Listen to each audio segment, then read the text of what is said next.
मुंबईत association of investigators and detectives एड तर्फे कॉन्फरन्स 2025 ते 26 बिंदास हा 2 दिवसीय सेमिनार व प्रशिक्षण संपन्न।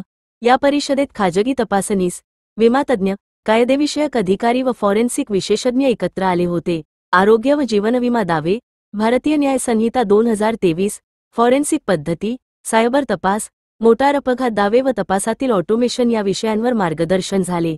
कार्यक्रमात ICICI लोंबार्डचे नाझीम खान, कॅनरा HSBCचे विवेक कौशिक, माजी फॉरेन्सिक संचालक रुक्मिणी कृष्णमूर्ती, माजी ACP वेदभूषण शर्मा, टाटा AIGचे अभय पाल, फॉरेन्सिक तज्ज्ञ निवृत्ती मागर व खाजगी तपासनीस संजय रस पाटील यांनी आपले अनुभव मांडले। उद्योगातील सदस्यांनी आयोजकांचे आभार मानून अशा कार्यशाळा नियमित व्हाव्यात अशी अपेक्षा व्यक्त केली। एड संचालकांनी खाजगी तपास क्षेत्राला अधिक व्यावसायिक बनवण्याचे ध्येय मांडले। तज्ज्ञांनी प्रमाणित तपासनिसांची वाढती गरज, डेटा प्रायव्हसी कायदे, AI व बिग डेटा विश्लेषणाचे महत्त्व, तसेच न्यायालयीन प्रक्रियेसाठी पुराव्यांचे योग्य दस्तऐवजीकरण यावर भर दिला। या परिषदेत नेट फास्टचे मुख्य संचालक दिनेश सिंह सहित मुंबईतील प्रमुख गुप्तहेरांनी सहभाग दर्शविला।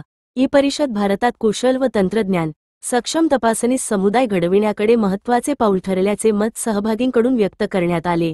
देशभरातील नामांकित इन्व्हेस्टिगेटर आणि डिटेक्टिव्हसहित एड प्रमुख पदाधिकारी यावेळी सुरेंद्र जग्गा संस्थापक संचालक, तुषार विश्वकर्मा संचालक, आशिष देसाई संचालक, संजीव कौशिक संचालक, दीपक सिन्हा संचालक आदी उपस्थित होते।